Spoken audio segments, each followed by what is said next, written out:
So I think I know why California schools are disastrous, because of the propositions that did not allow us to invest in the schools, and now the private schools have created a way to have rich people bring their kids to one school and then make sure they don't pay for the other.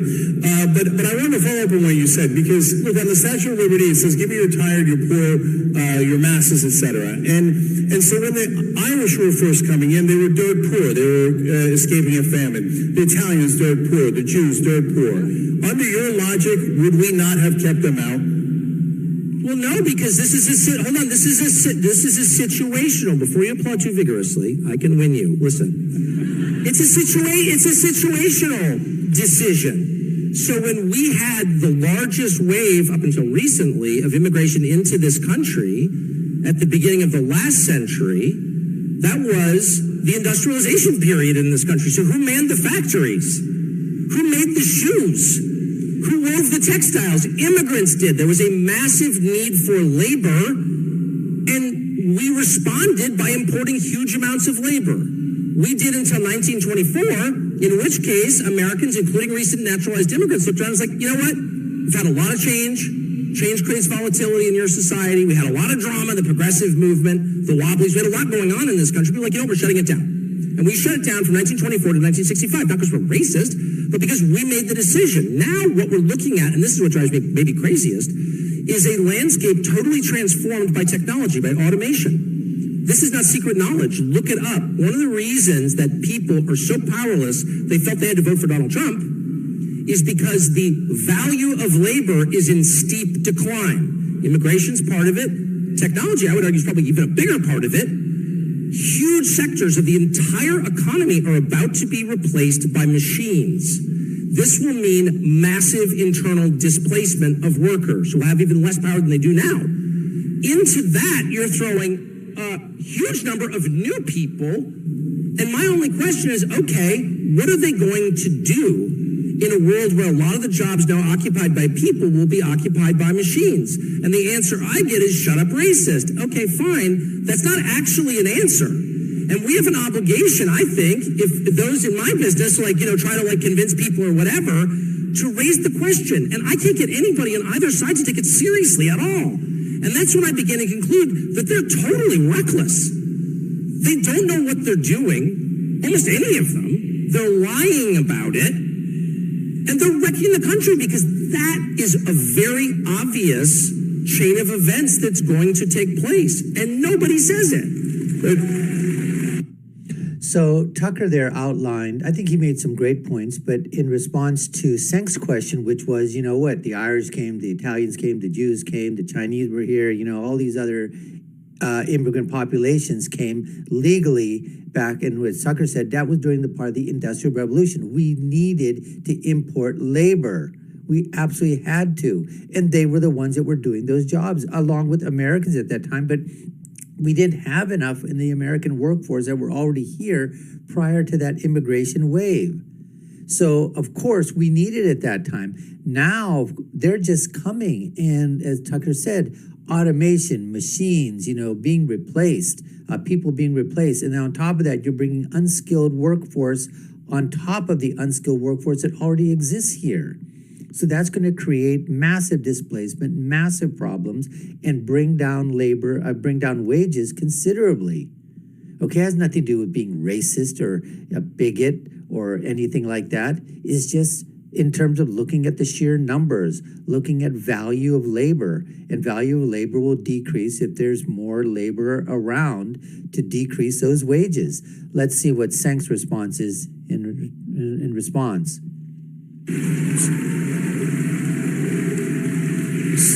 So one more follow-up to Lisa Tucker. So, look, in terms of do we need the immigrants now, and what cycle are we in history in America? Well, a couple of southern states did some raids, took away some undocumented immigrants.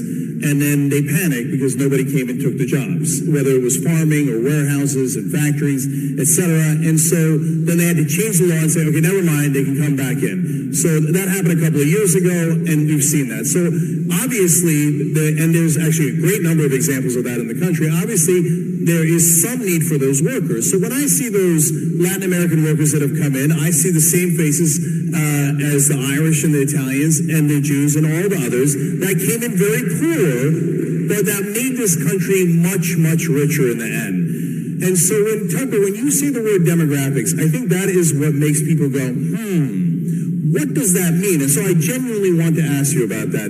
So you did a story about Hazleton, Pennsylvania, and you were worried that the demographics of that town was changing. Why? Why are you worried about it? Because change... Okay. It seems in this regard here that all Cenk is using is his chance to ask questions to basically get the answers and try to put Tucker into a position that maybe he says something that's going to be a gotcha or whatever. That's what's happening. And Cenk just throws out a few things. Now, one of the things he talked about was, again, these immigrant, people that came early on in the 19th, century or whatever. So my question to Cenk would be, is that, because the thing is that Cenk is trying to catch, Tucker by he keeps using the word demographic. And Cenk wants to make sure that he's implying by this that demographic is a code word for racist, being bigoted or whatever. And that's what he's throwing back at Tucker. And I would just basically want to tell Cenk, and I know how the name is pronounced, it's Cenk, but I call him Cenk. Anyways, from the Young Jerks, right? Not the Young Turks. Anyways, my question is that those immigrants that came in previously, they came here legally. They were here legally. And at a time when we needed workers, as we've talked about before. So we're comparing apples to oranges now, because these illegals, now these immigrants, are coming illegally into this country. So there's a big difference between that. Anyways, let's continue. Because change is really hard. And I'll address the first part, I think, more interesting part of what you just said in just a second. But to the demographic question, let me just say out front, I don't ever speak in dog whistles because I can say whatever I want, and I always do. So I appreciate the question, because I'm often attacked on the basis of, maybe something, and it's probably my fault for not explaining whatever it was fully. But let me just say, nothing is in code, okay? It's all right out there. And my core concern is change and the pace of change, because I don't think that people are hardwired for it. And so you have a group, Homo sapiens, that have lived a certain way for only like 10,000 years, not a big deal. Hand-to-mouth agrarian society, boom, the machine age happens with the invention of the steam engine, something totally different, causes massive displacement, revolutions around the world. Half the world is enslaved by communism for 70 years in reaction to it. And you kind of catch your breath, and then you have this thing called the digital revolution, which totally changes everything again. And so one of my maybe my overriding concern after the wage question is how much change can people handle, actually, before they go crazy? And there's a lot of study on this. Robert Putnam at Harvard, who's hardly a right-winger, the bowling alone guy, has done a lot of really interesting study on this. Again, he's a liberal, but an honest one. And he's like, people, when they feel threatened, when things have changed too much, they get really angry and tribal, and they don't trust other people, and civic institutions collapse. And we're seeing this across the country. So there's a huge cost to changing everything up for the benefit of the few. And let me tie that to the first part of your question, which was, you said, in the South, there were raids on chicken plants, Tyson chicken plants. And the INS or ICE or whatever we're calling it now comes in and says, these people are here illegally without documentation. We're enforcing the law for once. And they couldn't find labor. Well, who is they? Well,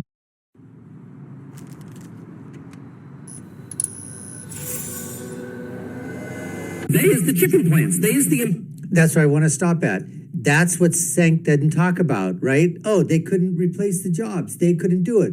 What do you mean they couldn't do it? The reason they couldn't replace the jobs, or they could replace the job, but they didn't want to, because when they had the illegals here, they were paying them much lower labor rates, of course. And they were obviously, these people were being used and abused in the labor market. if you would have been paying them, you don't think any Americans would have come in here at $15, $20 an hour to do that work? But no, they wanted to pay them $3, $4 an hour. Maximize their profits. Blame the corporations. Blame the companies. We're not blaming the illegal aliens that were here. They're coming, but because they were here, it prevented those jobs, those wages from being raised, so Americans would take over. What, Americans don't work in cattle farms? They don't work in chicken farms? They don't work in slaughterhouses? Come on. Anyways, let's continue. Employer, okay? And they couldn't find labor because they didn't want to pay market rates to Americans.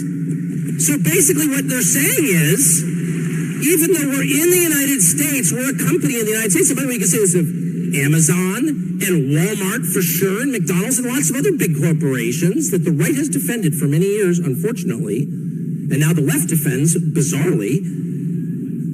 They benefit from all the institutions that make business possible, the rule of law, patents, like all the things that we have that other people don't have, okay? And yet they feel like paying the wages of Tegucigalpa. Because why wouldn't they? They're an employer.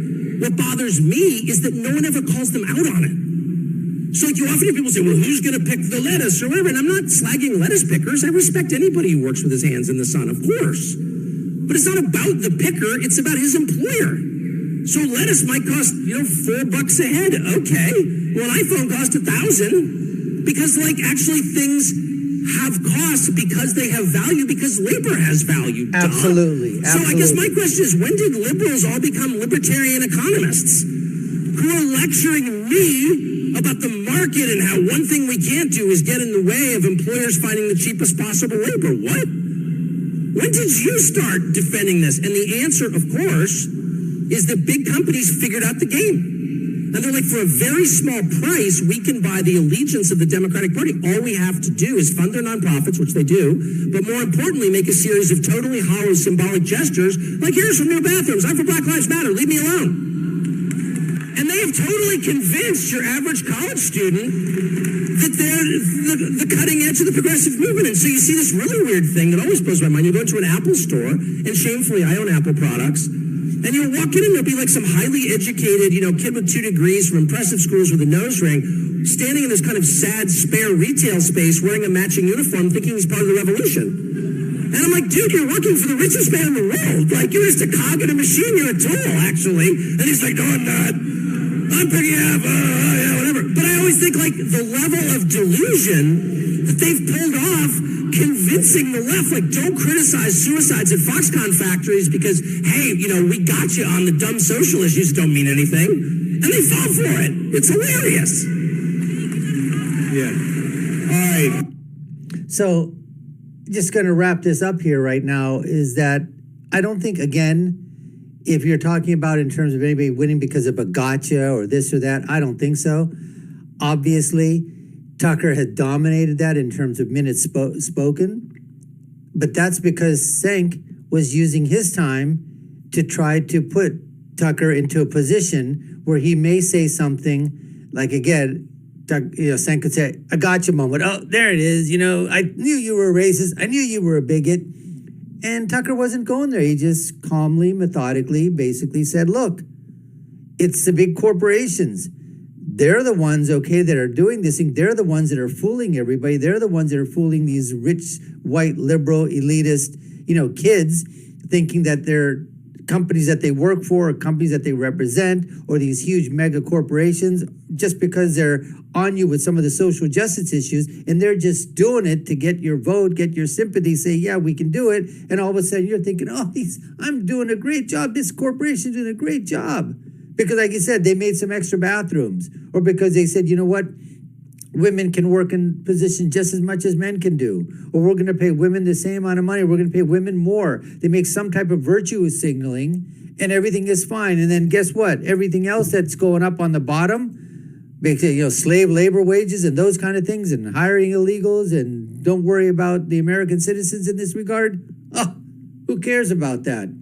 Because we're with you on the social justice issues. And that's exactly what Tucker is arguing. So in that regard, I think Tucker, what I would say in terms of just getting his points across and, basically answering the question that Cenk asked him, hey, I think this round would probably go to Tucker Carlson. Anyways, we appreciate you taking the time to watch. You've been watching the Dr. Nasir Shaikh Show. I've been your guest host. My name is Dr. Nasir. Like, share, and follow us. Hit that subscription bell, notification bell as well. I'll leave you with my final thought, which is, when you're right, you're right. And when you're left, you're wrong. We'll see you again next time, folks. Take care and stay safe.